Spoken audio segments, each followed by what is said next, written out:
All right, so you know that lambic that's called framboise? It means raspberry. Well, we're not making that. Instead, we're making something that is inspired by that because, well, a lambic would be difficult to make and we don't live in the place where you can actually make it and there's a lot more to it and it's a wild fermentation. And so we're gonna do it really, really simple using extracts. Okay, to get started, this is going to be what they call a farmhouse style, where the hops are boiled separate from the wort. And if that confuses you, well, it was confusing to me too until I learned about it, and it's so much easier. See this little pot right here? We're gonna put our hops into there. We're gonna boil the hops. Then this gets added to our wort later. Really, really simple. I am using Tettnang hops. This is a German hops. And now, why did I choose these? Because, well, the lambics use a really old strain of hops and things like that. They use a lot of hops too. So I thought, all right, this is like the oldest one I can find.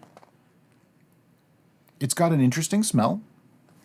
Very floral, very, like, it's actually nice. Yeah. It says aroma spicy pepper black tea. The typical styles are lager, wheat, German style Pilsner. So this is like for German beers, which a lambic is Austrian technically, but you know, I thought it was Belgian, Austrian. I'm not sure. Ours is American. That's all I know. Because this is it's nothing like a lambic, except that it might hopefully sort of almost maybe sort of kind of taste like one. Yeah, that's what we call a definite possible maybe. All right, so I am using 1 ounce of these hops pellets. I'm just going to dump them right into the water. And then this is going to go on the stove and boil for 20 to 30 minutes. Be right back. Okay, while our hops is boiling away, let's get our yeast hydrated. We don't always do this, and it's technically not a necessity, but I'm doing it just because, you know, it's fun. It looks really nice on television, and this way we get to see if our yeast is active. That's the really important part. I was just joking about the rest. So, half a packet. Yeah, I think it's a good idea, particularly in the summer months, just to make sure, particularly if you ordered during the warmer months, your yeast, just to make sure they're active. Because if you put dead yeast into a fermentation and it doesn't ferment, that's kind of disappointing, right? Yep. So and then in a couple days, you have to add more yeast anyway and all that. So, you know, better to just know ahead of time. All right, so I have roughly half a packet. I eyeballed it. It's not that critical. And we're going to put some water into that. Just a little. A couple of splashes, just like that. You good? That's good, yeah. And then just give it a little swirly swirl. And this is warm water. Mm-hmm. You don't want hot water, but warm water will help. Blood temperature water. Kind of wake those yeasties up. Get them and I say blood instead of room because everybody's room temperature is different. But if your blood temperature varies by more than a degree or two, you should probably see a doctor. All right, next. And then we are going to be using a dry malt extract. Yes. Golden Light. By Breeze. You can get it using the link below. I think it's actually pronounced Bryce. Bryce. It feels neat. Are you squeezing the bag? Yeah. Are we going to squeeze the bag? I'm squeezing the bag. It feels almost like liquid. It's kind of wild. Now, here's the thing. We can either mix this right in the fermenter or we can mix it in the pitcher. I do have a good amount of water in there. We'll end up with a little bit more than a gallon if I do it that way. You know what? Let's put most of that water into here. Okay. But before This is... That's 5 liters. 5 liters. Yes, this is a 5-liter fermenter. We're making roughly a gallon batch, okay? But 5 liters is a little bit more than that. So let's pour... And we're going to have displacement. A little bit. Okay. A little bit, not much. All right, so where do you want me to stop? Are you going to just pour and you're going to tell me when to stop? I'm going to tell you when to stop.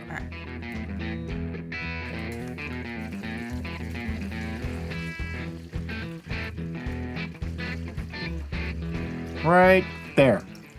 That's about half of it. Almost half. And I'm going to cut open the package of our extract here. And the pot has some water on the outside of it. I can hear it sizzling from over here. At least I think that's what that is. It's making some crazy noises. It really is, isn't it? Should I check on that? I need to check on that. I'll be right back. Okay, so we have some water in our 5-liter fermenter. I'm going to grab the spattle. It's a spoon, it's a paddle, it's both. Get yours, link in the description below. And I'm going to get the paddle in there already, and we're going to put this in as I mix. That way you don't get as much clumps. You know how hard that is to do right-handed? There, that's so much better. And I'm just putting it in a little bit at a time. That way it mixes thoroughly. Now, because this is warm water, it'll melt in really easy. If you really want to, you can boil this, but it's absolutely not necessary with extracts like this. Do you want me to whack Yes, your packet? please.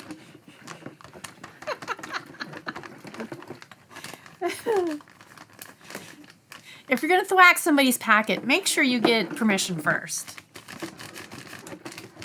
This show is taking a definite turn. I've noticed this lately. Okay, I think we got it. We got it. Now to try to mix that in, I got clumps and goop everywhere. Let's have some more water, please. You want me? Yeah, just pour. Well, I'm going to try to pour it on the Yeah, do it. spattle. Do it. Make it happen. Go for it.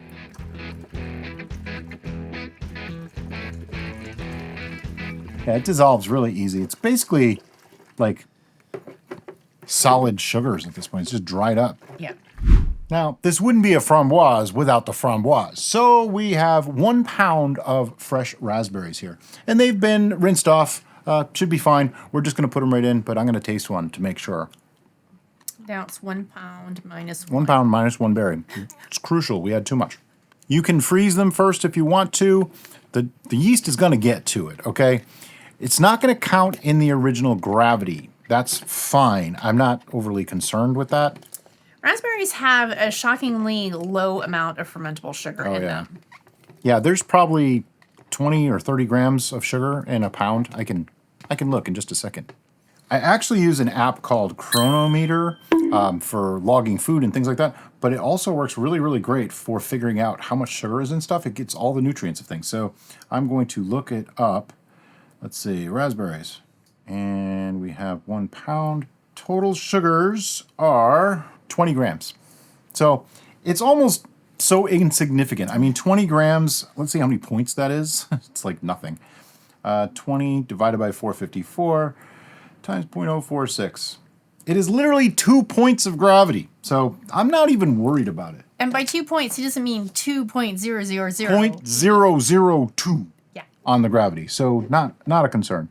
Now, instead of freezing them and mashing them and all that kind of stuff, I'm just breaking them up a little bit against the sides. They're raspberries. They fall apart so easy. Yeah.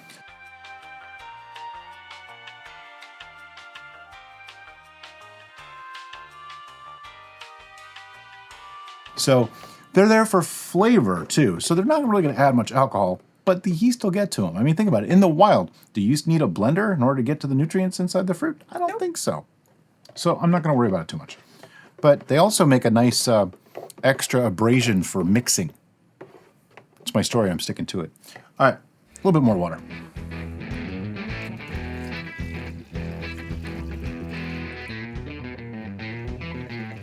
How greedy should I be? Well, you still got hops. I know. I'm assuming we're going to strain the hops. Yes, we are. We will be straining the hops. I need a strainer that will fit that. And cheesecloth would be preferable too. You want the nylon strainer and the cheesecloth? I guess we could just do it with the nylon strainer. There's going to be enough goop in here to not worry about it. For now, though, we're just going to let this sit and wait for our hops to finish boiling. All right, so after 30 minutes of boiling, our green goop is ready to go. Also known as the hops. It's really gross. It's alive! It looks like somebody overboiled broccoli really bad. Like it just disintegrated. Okay. So our strainer does not fit this vessel perfectly, but our size down was way smaller, so I was trying to give most... So just make sure you don't aim for the middle? Yeah. Yeah. Uh-huh. This ought to be fun. Okay, this is hot, so be careful. I don't want you to get burned. Okay.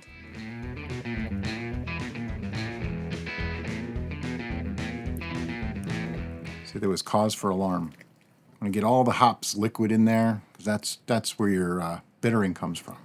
That's why we boil hops, by the way, is to make for bittering.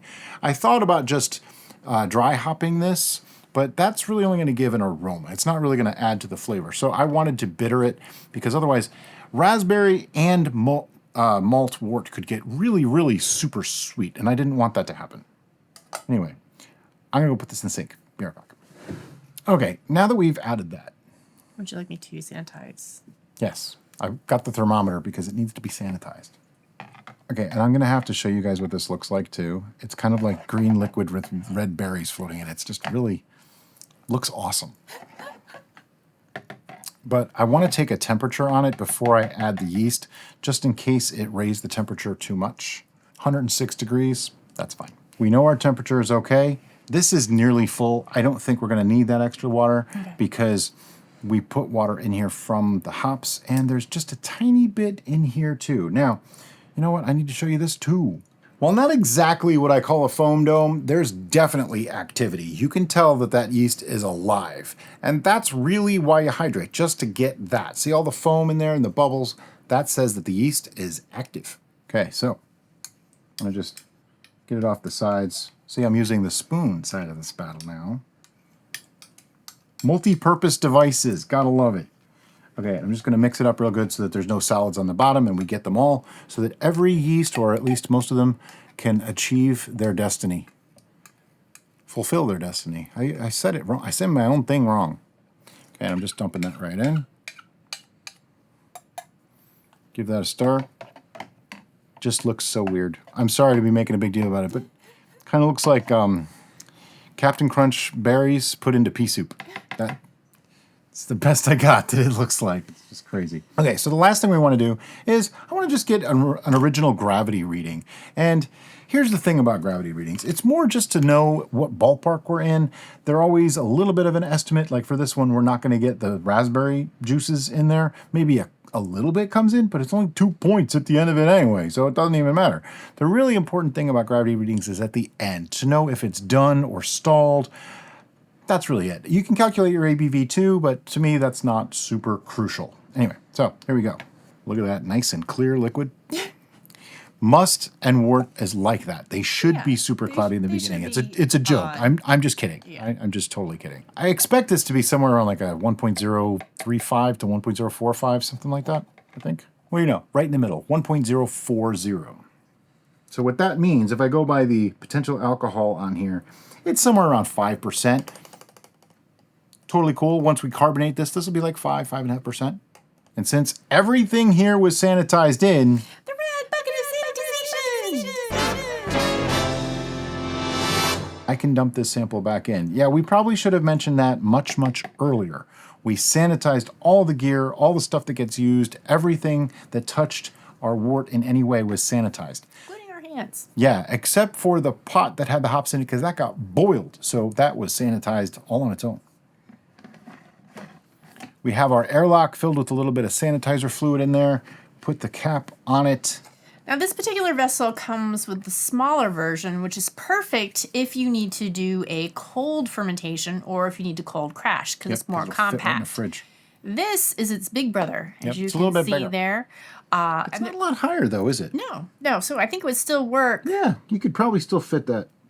Oh yeah, that's good. It's maybe a 1/4 to 3/8 of an inch higher. But it's girthier, meaning it has more liquid volume, so that way I won't have to worry so much about the liquid in my airlock drying out, which we have had happen in the past, but it took like 3 weeks or more. It took quite a while. Yeah, it was like 3 weeks. Yeah.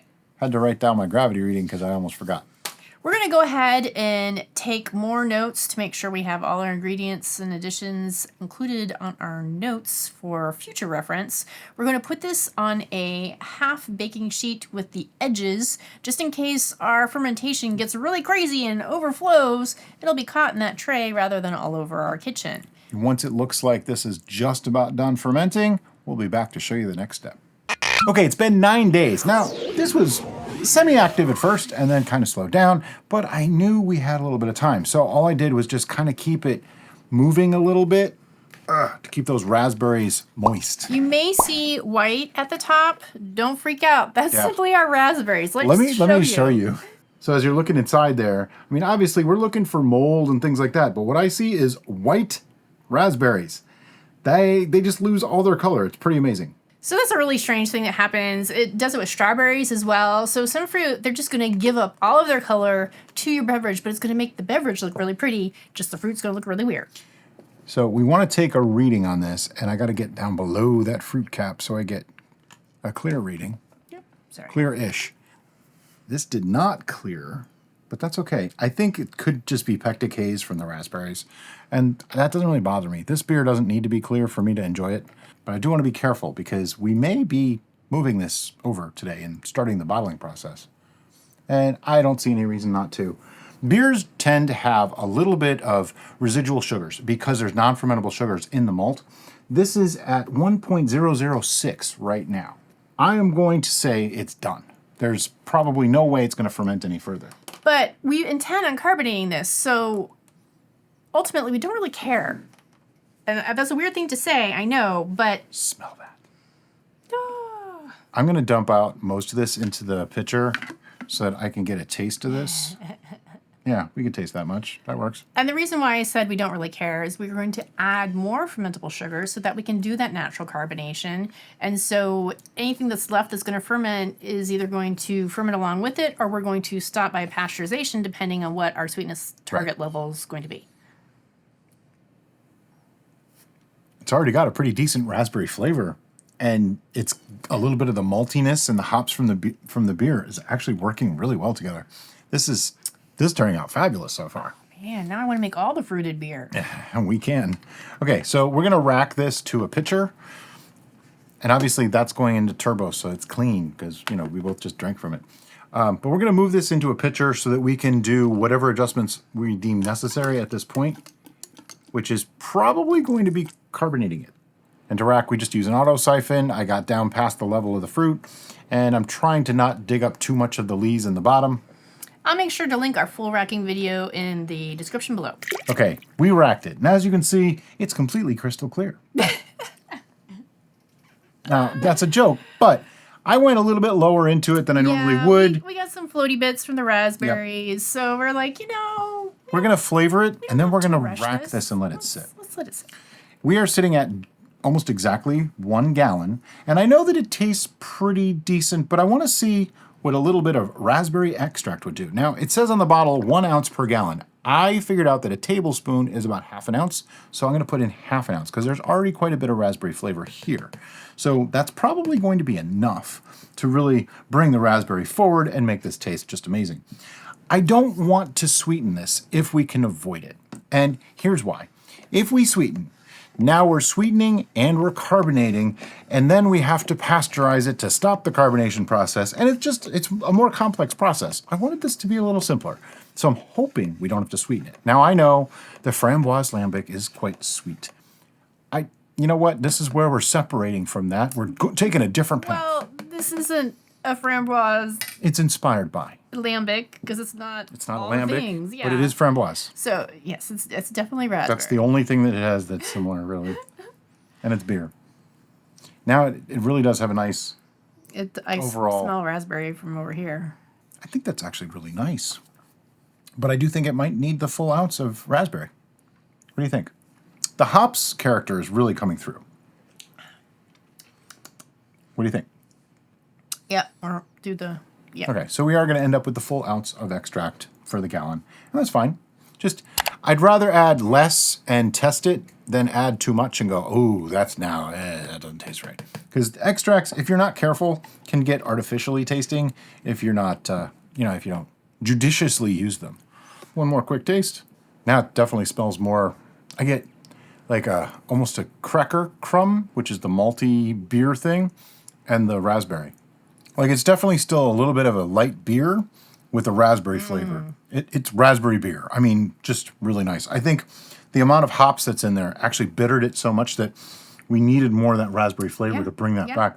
I think it's lovely. All right, so let's write that we racked it today and that we added the full ounce of the raspberry extract. So from here, we're just going to rack from our pitcher into a 1 gallon fermenter and then let it sit. We're going to put an airlock on it anyway, even though it's probably not necessary. I think this is actually already degassed and everything, but that way, better safe than sorry, and we'll see you in probably another week, maybe 2, once this clears out for the next step. Okay, it's been sitting for another week, and, well, it's not clear. Clearly, it's not clear. Yeah, and that kind of bothers me, so I thought, you know what? let's clear this out. But to do that, I need some more room. And there's a couple things floating in there, some pieces of raspberries and whatnot. So we're gonna rack it first, because there is a little bit of sediment in the bottom, and we wanna get it all out of there. We've already racked this, so you know what we're gonna do, and we'll be right back when we're done. Exactly. We racked it. This is still not clear, even after racking. I know, shocking, right? So we want to clear it. There's a couple different ways you can do it. You can use bentonite, we could use pectic enzyme, but you know what? I've been liking Sparkaloid. We used it once recently and it did such a great job and it was convenient to use. So I'm just going to use a half teaspoon and a little bit of water. I have literally like a couple tablespoons, yeah, a couple tablespoons of water. I'm going to throw it in the microwave for like a minute. I'll be right back. Okay, so I just stirred it up like this and put it in the microwave. After about 40 seconds, it was bubbling really, really good. You can see the steam coming off it, so we're good to go. I did it this way before, and it worked really, really well. So I'm just going to pour that in carefully. Okay, or not so carefully. Do you need your whisk or something? Not all of it got in there. See, this is the problem that I have with a lot of these kind of things. They're just kind of gloopy, and they don't really get in there the way you want them to. I know it's probably pectin that caused this haze. So you know what? I'm going to double up. Let's just add some pectic enzyme too, because I didn't get all of the Sparkaloid. And for pectic enzyme, it's a half teaspoon per gallon. Now, does that mean that this is a bad thing that I'm doing here? No, we're just doubling up. I'm guaranteeing that something is going to work. Hopefully. Hopefully. Guaranteeing that something will hopefully work. Yeah, it's pretty much the way we do things. But now I want to make sure that this gets shaken up a little bit so that everything dissolves. And as you can see, it's quite gassy. Can you take that airlock back out? Sure. Because it's just spraying everybody. As you can see, it's getting really foamy inside. We'll degas it a little bit too. Wow. That's crazy. Super gassy. Yeah. Well, we also added a nucleation site to it, so that probably helped too. Are you ready for this back on? Or? Yes. What's going to happen with this next? We're gonna let it sit. It's going back into fermentation for like a week, and we'll let those things do their thing. Maybe 2. Yeah. We'll let you know when we come back. It's been another week since we added Sparkaloid. And as you can see, it cleared up pretty well. But there's something else I want to show you. Okay, yes, that is what is inside our beer. What you're seeing is some white bubbles and a white film over the surface of the beer. Now, before anybody freaks out, this is what's known as Brettanomyces, okay? It is actually one way that you can create sour ciders and sour beers. Some people actually ferment using Brettanomyces yeast. It's a type of wild yeast. And I know what you're thinking. We used fresh raspberries. We didn't sanitize them. We didn't heat them in any way. It's probably how it happened. So we were, we knew that this was a possibility. We really weren't going for this route, but it happened. But in this particular instance, that actually might have been a happy accident. Why is that, Brian? Because the framboise lambic that we're trying to sort of almost emulate, that maybe just inspired this beer, lambics are actually known for using kind of funky yeasts like that. They will sometimes use Brettanomyces and aim for that. So, because of that, and I know it's not dangerous. This is the one thing, if this is the only takeaway you get from this video, this is not dangerous. This is not mold. This is not anything like that. This is a wild yeast infection. So the worst thing is, if it tastes horrible, we just won't continue. We would probably dump it out. It's just, if it's that bad, we're not gonna drink it. It'll never get consumed. We would dump it out. But Brett's are known for making a sour beer, both of which we know we don't really care for, but they are also known, and it's been documented as the standard phrase to give funk to a beer. Yep. So let's find out just how funky our raspberry beer is. All right. This is when we take one for the team. Because there are different strains of Brettanomyces, just like there's different strains of regular yeast that we use for fermentation. So some of them don't taste good. Others taste really good. So let's find out. So I'm going to go below the film and pull a sample. I will say this. It cleared lovely. It cleared beautifully well. It smells amazing. I'll taste it first. That way you don't have to if it's bad. But it smells incredible. It smells exactly like what I remember a lambic. Like, And it sort of is now. It sort of has a little bit of a wild fermentation. So this could be amazing or horrible. We'll find out.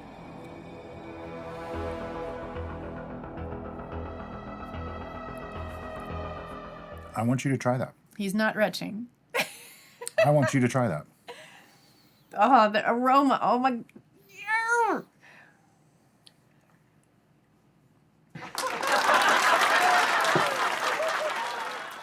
It did add a little bit of a sour. Okay. I've been doing some research and looking into things and figuring out what can we do next from here. There's a couple options. One, we can let it go further and see if it goes more funky. As Brett's go, they sometimes turn into like a cherry flavor and that kind of thing. So it could get a lot better. It also could take a downturn and go more funky and weird. I don't know if I want to risk it. Right. The next step that we can actually do is we can pasteurize this. But we want to carbonate. So there's more steps involved. But hear me out. We can pasteurize this, and as we pasteurize it, we can actually sweeten it a little bit too and make it more like the lambic that you remember. Yeah. And that way fermentation will not continue if we sweeten first and then pasteurize. But then we have a problem. We can't carbonate. Then we can't carbonate. Unless Right. we force carbonate. We could force carbonate. That is certainly an option. Or we could use our carbonation kit and do it the other way, where we pasteurize at a certain level. We have options. That's right. So we have to decide what we're going to do. But the first thing that we're going to do today is we're going to rack this. Okay, so we racked it. If you haven't seen us rack things before, which you did in this exact video, but we do have videos on how to do it. Anyway, we are now going to taste this and adjust for sweetness level. Now, we already tasted it, so we know it needs a little bit. Yep. And we came to a conclusion. We're going to force carb this. So if you've not seen us force carb, we're going to be using the 1 gallon growler and do that. We'll show you. So how sweet do you think you want it? I want a good amount of sweetness, but I don't want it to be sickly sweet. Okay, I was thinking just a little bit of sweetness, so let's add some and see how it goes. That's probably about 6 to 8 points of sweetness, roughly.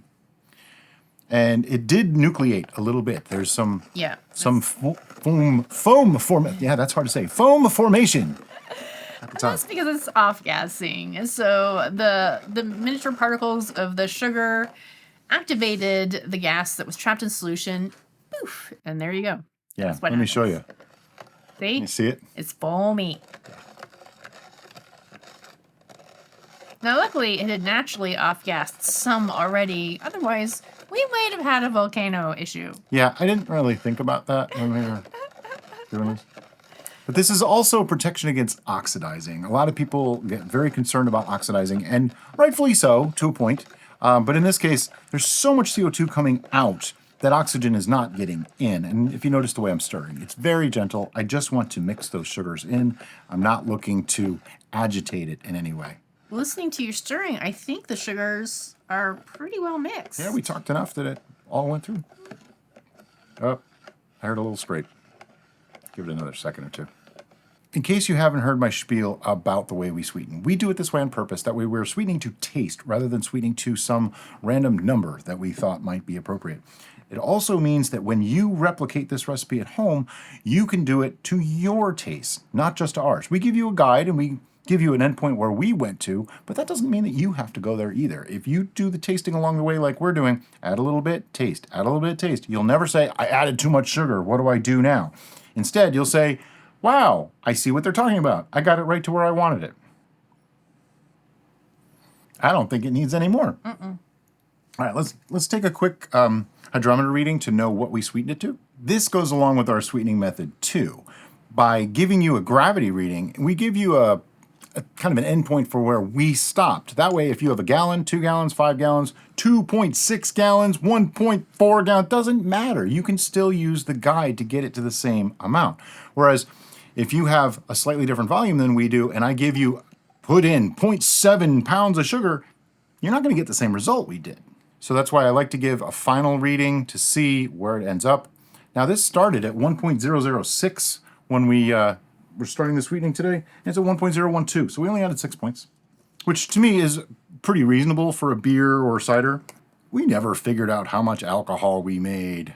Let me do that real quick, and then we're going to rack this again for reasons to be explained in a second. So using the calculator that I was told I wouldn't have, I'm not going to blame teachers anymore. People get mad at me for that. I'm not really doing it for that reason. I just wanted to change it up. Okay, we started at 1.040. We ended at 1.006. The sweetening doesn't actually change the alcohol level.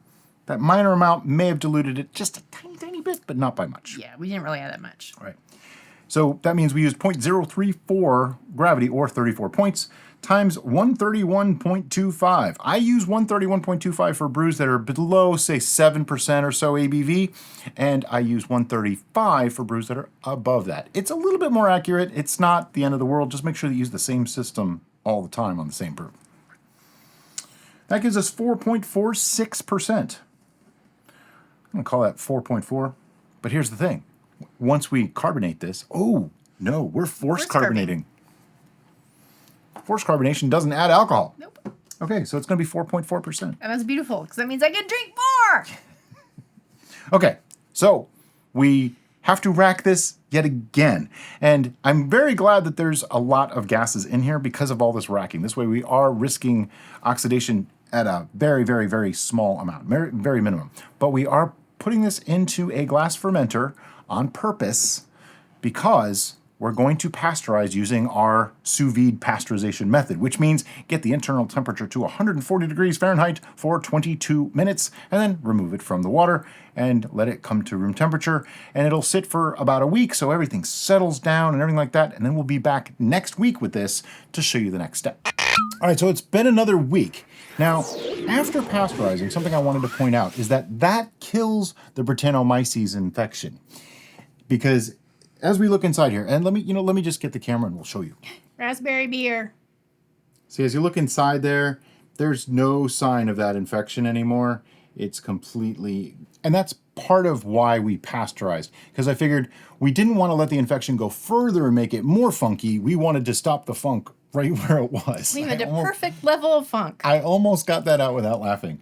But that's what Brett does. It just makes things a little funky, and we wanted to stop it. I just wanted to be very clear that pasteurizing kills the Brettanomyces infection, just like any other yeast, because it's actually a yeast infection, is what it is. In fact, we have recently received a yeast that is a Brett yeast, and we'll be brewing with that sometime in the future. Yeah, we don't know when, because I have to come up with an exact recipe just for that. Sours are not really our thing, but in this case, it actually worked out pretty well so far. So what we're going to do today is we're going to move this to a growler, and we're going to pressure carbonate. Just going to use a 1 gallon growler. We have links to these. We have videos on these where we did some reviews on them, and we're going to just, take the airlock out of here, which we don't need anymore, and get our auto siphon. I think I'm going to remove the cap. There's like nothing in the bottom of this. So I can go all the way to the bottom and have very little waste.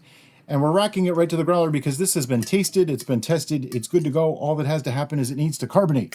You might have noticed that we had out the spigot and all that kind of stuff.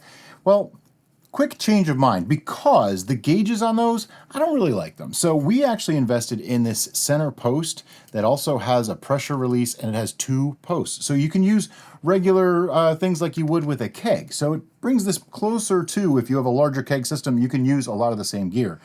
We'll have links to this stuff. I actually think this is a better way to go, and I don't like the little tiny gauges that they have. They break a little too easily, so we're gonna use this. And it's just very simple. Same idea though, you just screw it in there. Sorry for the excess noise. That's the metal piece at the end. It's the weight. Okay, and I just want to clamp that down till it's pretty tight. And then this is actually our gadget that we use for our carbonation tests. So for this, I'm just going to clamp that on there, on one of the posts, whichever one you want. If I can get it on, there we go. Okay, now this acts much the same way as the other regulator, except that it's a better regulator, I think. Goes to 60 PSI, and this one isn't broken. And I'm going to take the CO2 tank and just screw that in. I want to make sure it's all the way turned off, though. Yes. Okay, so the pressure is now off. I'm going to screw this in really fast.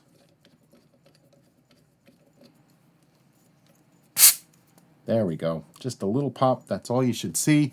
And then what I can do is start increasing the pressure. I usually go up to about 40 or so when I'm carbonating like this. And the idea is you don't want to mess with this too much because you could break the seal, but we also want to get this into a fridge. Ideally, we wanted the liquid cold before we even started, okay? Oops. But hey, you know, this is just the way it goes. So we're gonna put this whole thing into the fridge, probably take just a couple of days. Once a day, twice a day, 5 times a day if you want to. Take it out and give it a good shake. Like this. Because what you can do then is you are forcing that CO2 into the solution. That's the idea. The colder it is, the better, but don't freeze it. That would be bad. So we're gonna let this carbonate and we'll be back to show you how it is once it's carbonated, probably about a week or so. Okay, so it's been another week since we started carbonating this. It's been sitting in a fridge and I've been shaking it up. It is now sitting at about 26 PSI. So the first thing I wanna do is actually turn off the pressure because it's at max right now. And what people say to do is to release the pressure. So get ready.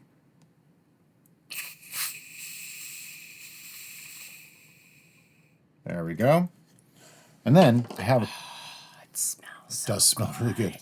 I have a picnic tap here, which is just a hose with one of those connectors on it. I'm gonna connect that up. He did toss that in his turbos to make sure it's nice and clean. Yep. You want to make sure it's on there good.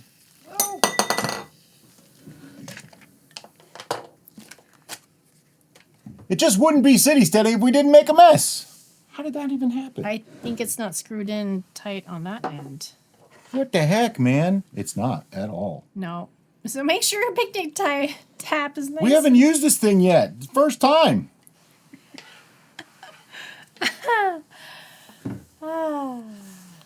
It's always fun around here. Yeah. All right, let's try that one more time. There we go. That's a little bit better. It's not on. You gotta get it seated. Seated. It's not seating. Seat. You too good for your home? In your home. There we go. Now it's on there. You want the snap. Yeah, gotta hear the snap. Without So the make snap, sure you know? you're tight and then get the snap. Learn from our mistakes. Okay. So, what you want to do now, this is just a total comedy of errors today. Can you tell me you've never used this before? That thing is not working. Oh my God, it's like loose. Look at this. The clamp isn't even on there. Good. What the heck, man? I gotta fix this. We need tools. Luckily, we have them right next door to us. Yeah. Always be prepared. How many people have a multi-use screwdriver in their kitchen? I'm just curious. I bet you quite a few. I was actually a Boy Scout for like 2 weeks. And I was a Girl Scout for forever. It's true. You did that for a long time. Be prepared. That is the motto. I'm just going to screw it all in. So there. That's not going to work. It's a really weird screw. It's very oddly shaped. Well, that is less than helpful. Somebody out there is laughing at me right now. I just know it. And you know what? That's okay. They're allowed. It's fine. But yeah, these clamps suck. They're not clamping. I don't recommend this one, actually. I'm going to triple check the reviews to make sure that I link the right one for you guys. So, here's what I would like to do. I'm going to use a pair of pliers and do this the old-fashioned way. Okay, so these screws do have kind of like a flat side on them, so I'm going to just tighten it down with a pair of pliers. It's the best I got. And I think I just broke it, which would be bad because this is the only way we have to actually get this out now. Nope, it just went tighter. Cool. If you see frustration and aggravation in our face, it's legit. Yeah, it's been one of those days. I had a rough time with a video for another one of our channels. He was just going to do a quick edit. Yeah. No such thing. Doesn't happen. Now this side seems much better. That was on there pretty good. I think, yeah, that's on there tight now. Okay, all right. So the trick is take snap. 2. Snap. Snap. Got to snap. It's still leaking a little bit. It is. It's still leaking. All right. Well, let's just get the It's glass fine. in there Fine. and see if it works. Okay. Well, now that I have the picnic tap on, I have to turn up the pressure now. Actually, it's at 10 psi right now. So I'm just going to leave it as is. Let's see if we can pour a glass of this stuff.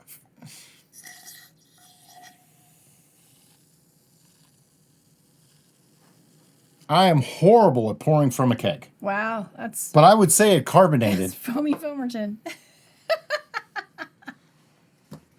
You know, when everybody was doing the keg thing and parties and stuff, We were just like, what? I didn't do that at that time, so I didn't ever learn how to... I think I went to one keg party. I was dressed as Catwoman, and I scared everybody, so I at least get points for that, but... But we're going to try to show you a close-up view of what this looks like when it's going into the glass, just because I think the comedic effect of it would be great. All right, so we got a camera right here. Let's see how this does. I think it's just going to be foam like crazy, but here we go.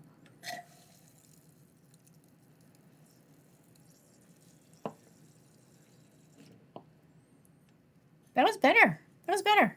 Yeah. Not bad. This has been one of those days, man. The camera that I had set up, I only got like taking it away and stuff. But look at that head. That's amazing. Got my scorecard wet too. Oh, lordy. The repeatability is our first score. Unless you add the Brettanomyces yeast directly to it, I'm going to say it's very much up for chance. So I'm going to give it a 1. I gave it a 2, just... And even then, if you add Brettanomyces, you have to be exactly on board when it's done, and it's too much. It's too much. It's too much. It's too much. Appearance. We got clouded Cold. beverages, because... It's a little cloudy, but lambics, and Yeah, what we've based this off of is the lambic framboise by Lindemans. It looks a lot like it. Yeah. Yeah. It's got a lot of the same characteristics. The head retention. Look at that. Look at that It's head. a beautiful... It's gorgeous. It's beautiful. So, all right. I knocked it down just a little bit. Probably shouldn't have. Aroma. Oh, wow. The words that I have on this aroma are not appropriate for YouTube. Holy crap. But insert a different word for crap. Change all those words into something XXX rated, and that's the balls. There was balls in there too. But Sorry, I had to take a taste. you took a taste? No, I didn't. What? Nope. I didn't. I really didn't. Oh, my God. All right, so... I'm in love with this aroma. I could just smell this It aroma. smells really amazing. I think I could survive. I could live out the rest of my life just by smelling the aroma of this. I really need to replace our picnic tap. This thing sucks. That's horrible. It's leaking. If you guys have a good picnic tap that you can recommend, let us... Or I might just need to tighten it down a lot more. That's probably... Don't give us a link, because links don't work. Just tell us this particular from this brand, and we will see what we can do. I'm just going to... Here. There we go. Problem solved. Okay. On the aroma, high marks. It's very, very good. The next up is flavor. We go 1 through 10 for flavor. We are going to show you our scorecards on these, by the way. I am drooling. Flavor is probably the closest thing to our old scoring system. So, like, if you gave it an 8 for flavor, that's probably about an 8 on the old scoring system. But I'm going in.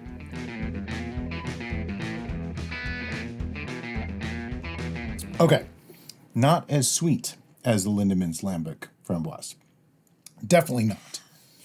But the second taste is better than the first taste. It's very nice. This lovely raspberry flavor. The hops comes through just enough to bitter it down a little bit. Great mouthfeel. Carbonation is really adding to it. Wow. See, when we tasted this before, it wasn't carbonated, so it's kind of hard to get a gauge because the carbonic acid that is added from carbonation actually does change the flavor a little bit. It made it less sweet. Do you need more? For science. That was my poker face. How did I do? This is probably why I don't win poker very often. This is why I'm not the pourer at keg parties. Though the gas is off now, too, so there's that. Oh, but look at that. Look at this. Look at this. You know, I wonder if our tank is dead. That's probably it. Oh, it could be. I don't know. I got plenty of head. I'm happy. Yeah, our tank is dead. If we were going to continue serving this, we'll have to replace the CO2 canister. No problem. No worries. Which we're going to have to do anyway because, you know, obviously we're going to want to pour this. So, flavor. Like I said, the carbonation adds a little bit to it. That last sip is the first thing that made me think this is a beer at all. It has just a touch of the hops. Yep. And the malt to it. Yep. Very raspberry. Really, really nice. But it's not like a raspberry cider. We've done that before. No. This is different. This is a raspberry beer. Yeah. It definitely hits like a raspberry beer. Yeah. Really interesting. I am so pleased. I'm disappointed that I can't have my numbers show how pleased I am with this. Well, we're going to talk about that in a second. Right. The last one is intent. Now, intent is... did we achieve what we were looking for? Is it what we wanted it to be? Yeah, all those things. So here's the thing with intent on this one. I feel like we should have bought some. We really wanted to replicate the Lindemann's Framboise. We should have bought. We should have had some. Tested it. We really wanted to replicate that, but we knew that it wouldn't be exactly the same because a true lambic can only be achieved in Belgium, and it uses, you know, like wild yeast that are in their environment. Yep. You can't get those. They have old world hops that we just don't have. Yep. They do introduce Brettanomyces into it a lot of times, so it gets a little bit funky. They sometimes let it oxidize. They do a lot of crazy stuff that is just a little bit beyond what we feel is appropriate to be teaching on a YouTube channel. So yet somehow we accidentally we checked most of those almost hit boxes. it. We almost did it. I mean, I can't say that it's perfect, but we almost did it. I think we done good. But now it's time to tally up some scores. So for that, I need to do some math.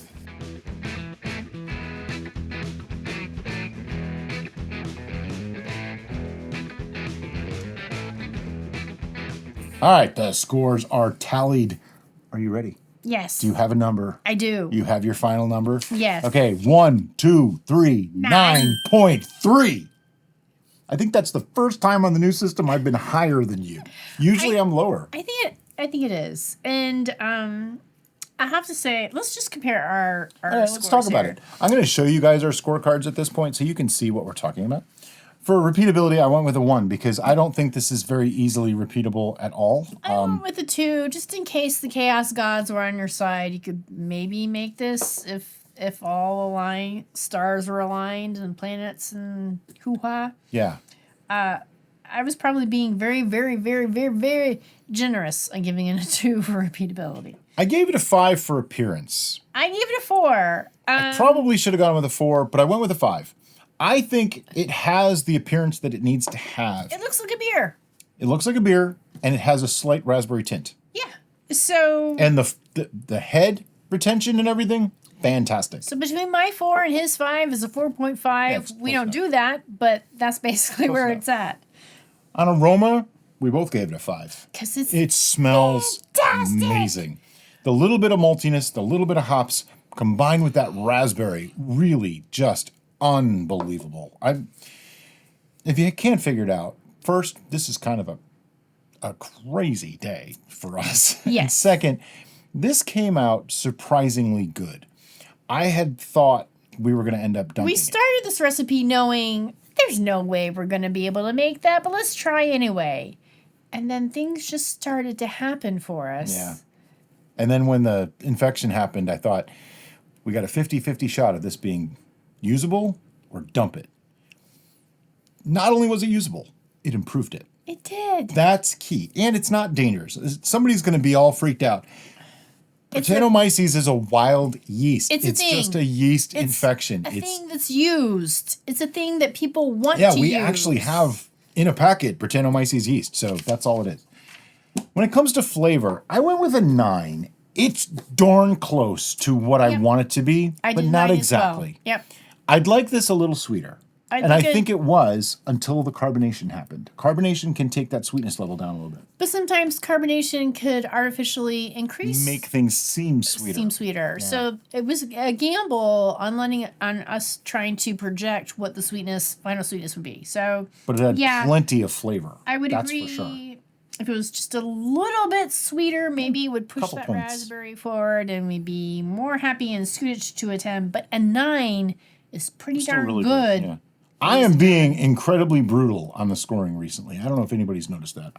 I'm trying really hard to be completely unbiased and say, this is what I really think. Yeah. That.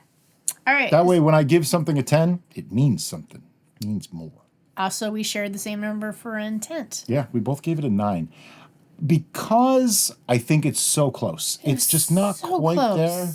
And the fact that we gave this particular brew a 9 on intent, when we knew in creating it that I was thinking it was going to be like a 5. We were never going to get there, and we got so close. It's just like, oh, bless you.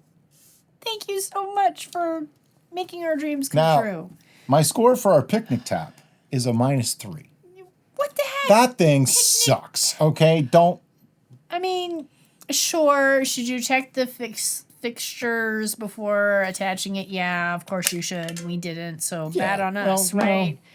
But entertainment value, when you purchase something, you kind of just want it to work out of the box. And it should have. And it didn't. Not even remotely. And now I have all this liquid in this hose that I can't even get out. That's new. No, there's no opening on the one end, so it won't come out. In other words, there's no way for the suction to break. Got to take the hose apart in order to get it out. That's stupid. It's wasteful. Yep. Got to come up with another method. Makes us cranky. All right. So what would we do different on this? I don't know. Move to Belgium? Yeah. Take some fermentation tanks and ask Lindemann if we can just sit them in there? I think more actual raspberries might have been better. We did use some of the raspberry extract. I think more actual raspberries in the beginning and maybe to sweeten at the end might have been a better way to go. But I think the raspberry extract adds another depth of flavor that we wouldn't have had. If you do not have the accidental, on purpose, maybe Brett infection, I'm going to actually link to our Brett yeast so that way you can add that at that time. Yeah, if you just like. A little bit maybe. And that's not how we did it. Just for like a week or two and then take it off there. That could that might be enough. If you want to do that. Other than that, this was a really interesting experience. This was a crazy chaos monkey. And sometimes that's the fun of homebrewing is it's kind of like Forrest Gump says, life is like a box of chocolates. You never know what you're going to get. And I'm so happy that the raspberry beer delivered. Yeah, absolutely. Regardless of all of the craziness barriers that were placed in front of us. So thank you, raspberry beer. Thank you. All right. And on that note, as always, guys, thanks so much for watching and have a great day. Bye-bye.